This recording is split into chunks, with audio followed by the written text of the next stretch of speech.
नमस्कार दोस्तों, मैं हूँ आपके साथ खुशी जोशी और बहुत दिन बाद मैं कुछ एक नया टॉपिक लेके आई हूँ और आज हम वही डिस्कस करेंगे।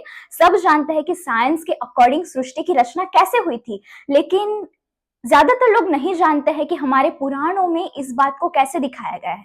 मैं भी नहीं जानती थी इस बात को, लेकिन मैंने एक किताब पढ़ी अभी रिसेंटली, 100 टेल्स ऑफ महागाथा। उसमें बहुत ही अच्छे से स्टोरी को बताया गया है और एक सीक्वेंस में बताया गया है स्टोरीज को। और उसमें पहले ही स्टोरी थी कि ब्रह्मांड की रचना कैसे हुई, तो मैं वही आपको आज बताऊंगी। साइंस के अकॉर्डिंग अगर सृष्टि की रचना देखी जाए तो बिग बैंग थियरी को दर्शाता है कि उसके अकॉर्डिंग दिखाता है कि एक छोटा सा बिंदु था, वो एक्सपांड होते होते फट जाता है और उसी में से टुकड़े बनते हैं। टुकड़ों के अकॉर्डिंग ब्रह्मांड की रचना होती है, बहुत से प्लैनेट्स, स्टार्स, ये सब बनते हैं। लेकिन पुराणों में कैसे दिखाया गया है, तो इस किताब में लिखा गया है कि तब कुछ भी नहीं था। वहां पे था एक तत्व, उसको बोला गया है पर ब्रह्म। वहां पे कारण और जो उसकी जो परिणाम है वो दोनों एक में ही विलीन हो चुके थे। ऐसी सिचुएशन थी, एक अजीब सी शक्ति वहां पे रूप ले रही थी, वो भी एक एक्सपांड हो रही थी, वो शक्ति चारों तरफ फैल रही थी। और उसी परब्रह्म से उत्पन्न होती है एक ध्वनि और उसमें सुनाई देता है ओम। अब जो ओम है वो एक ऐसा शब्द था, उसी में ही बहुत से साउंड्स छुपे हुए थे, बहुत सारे ध्वनि उस एक शब्द में थे। अब ये जो ध्वनि है उससे उत्पन्न होते हैं 3 गुना। पहला है सत्व गुना, जो दर्शाता है संरक्षण को। दूसरा है रजोगुना, जो क्रिया यानी कि एक्शन को दर्शाता है। और जो तीसरा गुना है वो रजस गुना, ये जो है वो विनाश को दर्शाता है। अब ये तीनों जो गुण है वो आपस में मिलके बनाते हैं पंच तत्व को। जो पंच तत्व यानी कि हवा, अग्नि, पानी, धरती और आकाश, ये जो पंच तत्व है उसकी रचना करते हैं। अब आपस में ये सब मिलके 5 इंद्रियों की रचना करते हैं, जिसको ध्यानेंद्रियों बोलते हैं। जैसे कि स्वाद, श्रवण, स्पर्श, ये 5 इंद्रियां जो है, बाकी की दो सब मिलके 5 इंद्रियां बनाते हैं। तभी से ये जो 5 इंद्रियां वो दिमाग से कंट्रोल हो सकती थी, उसको दिमाग के जरिए कंट्रोल किया जा सकता था, एक ऐसी रचना थी। अब ये धरती बनने की जो शुरुआत थी, अब जो ब्रह्मांड था उसका रचना अब धीरे धीरे शुरू हो रहा था। पहले तो कुछ नहीं था, अब धीरे धीरे वो रचना शुरू हो रही थी। और पानी वो चारों तरफ फैलने लगा, सब कुछ डूबने लगा, लेकिन वो डूब के भी नहीं डूबा था। अब इसका क्या मतलब है कि डूब के भी नहीं डूबना? अब इसका ये मतलब है कि सब डूबा था लेकिन कुछ गीला नहीं था, कुछ भी सिंक नहीं हुआ था, गीला नहीं था। ऐसी सिचुएशन थी उस टाइम।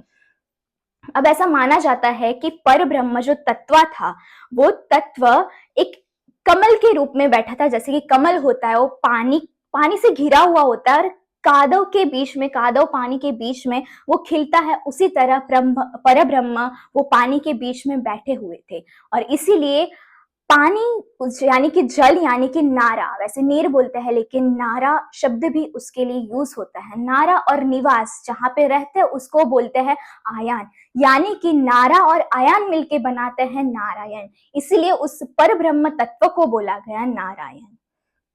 अब जो पर ब्रह्म जो तत्व था यानी कि हमारे नारायण थे, उन्होंने एक बीज को उस पानी में रोपित किया।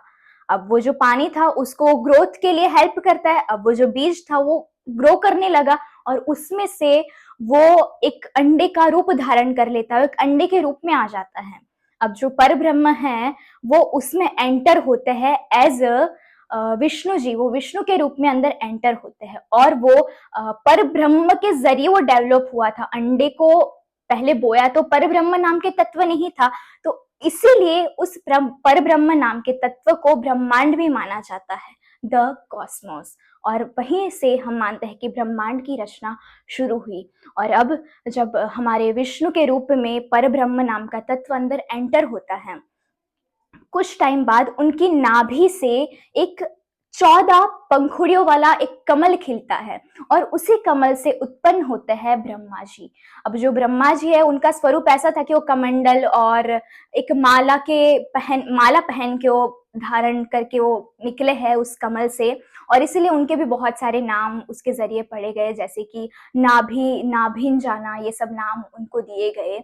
और वो जब आते हैं तब कुछ उनकी शक्तियों से वो जो अंडा था जिसको हमने पहले ब्रह्मांड नाम दिया था, उस अंडे के वो 2 टुकड़े कर देते हैं। अब जो अंडा दो टुकड़ों में बट जाता है, सबसे पहला टुकड़ा जो है ऊपर का, उसको बोला जाता है स्वर्ग, और जो दूसरा टुकड़ा है नीचे का टुकड़ा, उसको माना जाता है अर्थ। अब दोनों के बीच में जो जगह बच गई वो पूरा आकाश से घिरा हुआ था, उसमें पूरा आकाश फैला हुआ था। और यही है ब्रह्मांड की रचना, यही है हमारी सृष्टि की रचना, ऐसा पुराणों में बताया गया है। और जो ब्रह्मा जी थे वो भाई उनकी रचना में पूरा विलीन हो गए कि क्या ये अद्भुत रचना क्या है, वो उसी में खो गए और एक तपस्या में वो खो गए, कि वो पूरा तपस्या में खो गए। अब इतना खो गए कि उनको पता ही नहीं है कि क्या हो रहा है। अब वो एक ही चीज जानते थे, उनको एक पता था कि एक साइकिल है, जैसे कि बिग बैंग थियरी वहां पे ऐसा दिखाया गया है साइंस के अकॉर्डिंग, कि जो वो बिंदु था वो एक्सपांड होके फट गया और फिर उसमें से ब्रह्मांड की रचना हुई। और एक ऐसा एक फोर्स है जो उसको बाहर की तरफ भी खींच रहा है, जैसे कि डार्क मैटर, डार्क एनर्जी माना जाता है, एक अंदर की तरफ खींच रहा है, एक बाहर की तरफ खींच रहा है, दोनों दूसरे को इक्वली कर देते हैं। लेकिन एक एनर्जी है जिसकी वजह से वो थोड़ा थोड़ा फैलता जा रहा है, उसमें कहीं भी ये नहीं दिखाया गया है कि वो साइकिल फिर से रिपीट होगा, कि ब्रह्मांड एक दिन खत्म हो जाएगा, फिर से वही शुरुआत होगी। लेकिन हमारे पुराणों में एक साइकिल के रूप में दिखाया गया है कि ब्रह्मांड की शुरुआत होती है, वो खत्म होगा, फिर से शुरू होगा, फिर से खत्म होगा, यही जो स्टोरी है वही रिपीट होती रहेगी। लेकिन ब्रह्मा जी को पता था इसका विनाश भी कैसे होगा, इसका सर्जन भी कैसे होगा, उनको पता था, लेकिन वो पूरे ध्यान में खो गए थे। और इतने ध्यान में थे कि उनके जरिए 4 वेद उत्पन्न हुए, और वो वेद थे ऋग्वेद, अथर्ववेद, यजुर्वेद और सामवेद। ये जो 4 वेद है उसकी उत्पत्ति हुई। अब उनको नहीं पता था कि ये जो वेद है ये कौन सा विनाश का रूप धारण करेंगे और क्या होगा आगे। ये पहली स्टोरी इधर तक ही थी, मैंने पहली स्टोरी इधर तक ही पढ़ी है, लेकिन बहुत खूबसूरत तरीके से उसमें दिखाई गई है। आप जरूर पढ़ेगा वो किताब, 100 टेल्स ऑफ महागाथा।